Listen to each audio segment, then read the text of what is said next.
Talk Your a podcast where we don't give no you, and you. Oh, and did I say you? Yeah, you too. Now, let's talk about it. What up, what up, what up, what up? It's your boy Big Slick, and welcome to another episode of Talk Your Shit. First, I want to give a shout out to all the listeners, whether you home, at work, in your car, or you a truck driver on the road. I appreciate you tuning in. Let's jump right into it. Today's show is about men that suffer in silence.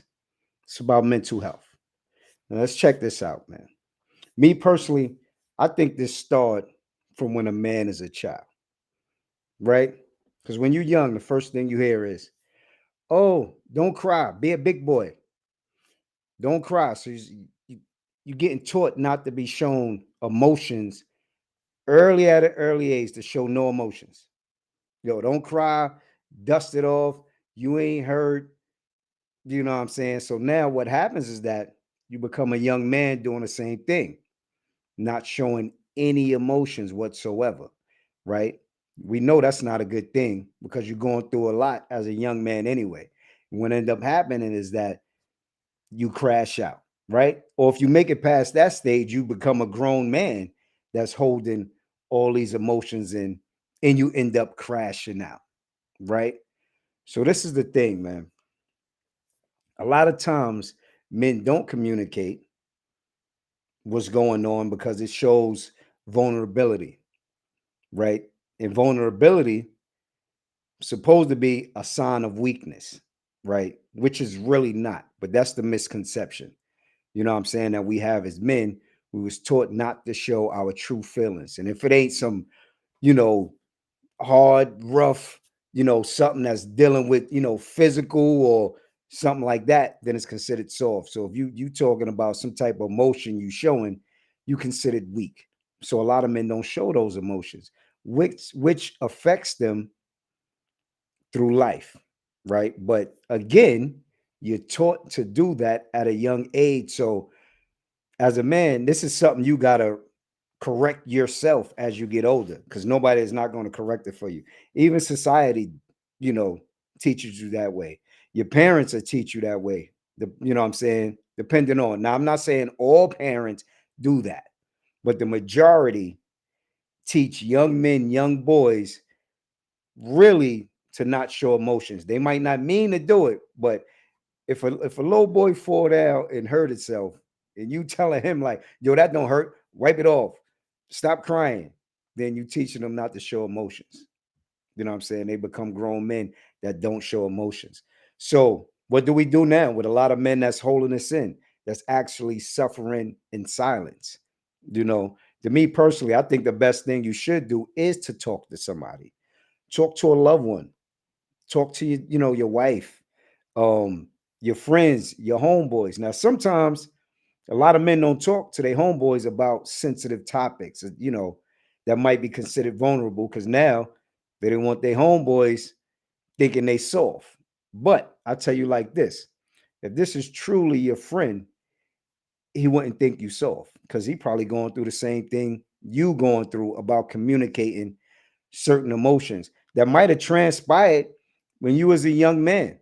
A lot of times these things we hold since we was kids. It never really discussed it with nobody. So you become a man holding on to these emotions that happened when you was a child.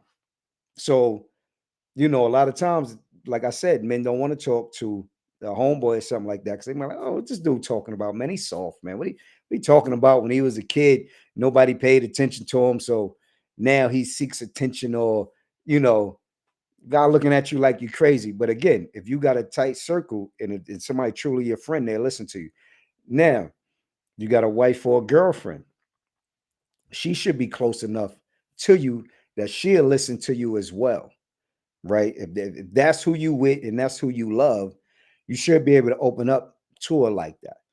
And then again, we're showed that showing emotions is a sign of weakness, or showing certain things you're being vulnerable. But that's actually a sign of being strong. That's a sign of strength when you can show emotions and still hold it down, not thinking you weak because you're doing this, because you're not weak. You're actually stronger. It's actually easier to not communicate. It's easier to hold stuff in than to unpack it and get it out. And as men, that's what we need to start doing. Stop holding on to all this stuff. Because as a man, and personally as a black man, it's already hard enough for you, man. Time you leave out the house, it's challenges that's right in your face every day.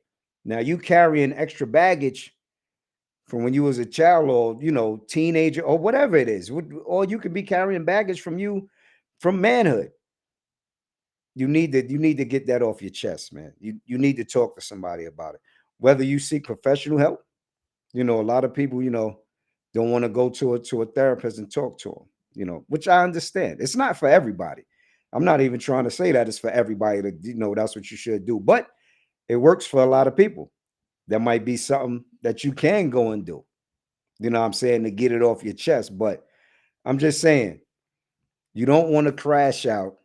So you need to communicate these things, because it's a lot of men that's suffering in silence, man. And we already go through a lot already. We just do. That's just point blank. So why carry on with stuff we don't need to carry?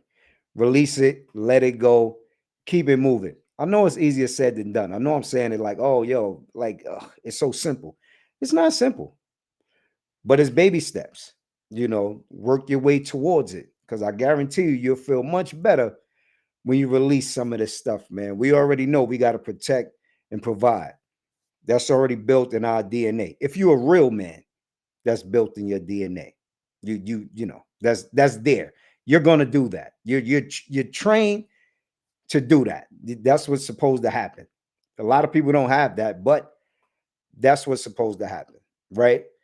Now, communicating stuff is something that's not built in our DNA, but that's something we have to learn and know that it's okay to do. So basically, man, I'm gonna tell you like this, man. If you're holding on to a lot of stuff, get it off your chest, because what's gonna happen that now this causes health issues. This causes stress. Stress causes everything. High blood pressure, all types of things going on. When you hold in all this stuff, it leads to a lot. It leads to drinking. A lot of people turn to drinking. A lot of people turn to drugs. When they holding on to stuff, and the root cause can be because you're not communicating this stuff. So you seek something else to drown it out. And that's what happens a lot of times. And it runs into issues, right? And if it ain't, drinking or drugs or something, it might be you got anger issues. You get angry quick, right? Around the house, around the kids, around family, you just snap, and stuff like that. It's a lot of ways that this thing play out when you carry around this extra baggage that you need to get off your chest. So I'm saying it like this, man. Get it off your chest. Talk to somebody close, man. Don't suffer in silence, bro. You know what I'm saying? Handle your business. And that's what it is. It's been another great episode of Talk Your Shit. You know what I'm saying? Big Slick, keeping it on a positive note, man. Mental health is serious. Go get that help, man. You know what I'm saying? Again, if you want to be a part of the show, send me an email at talkyourshitdaily@gmail.com.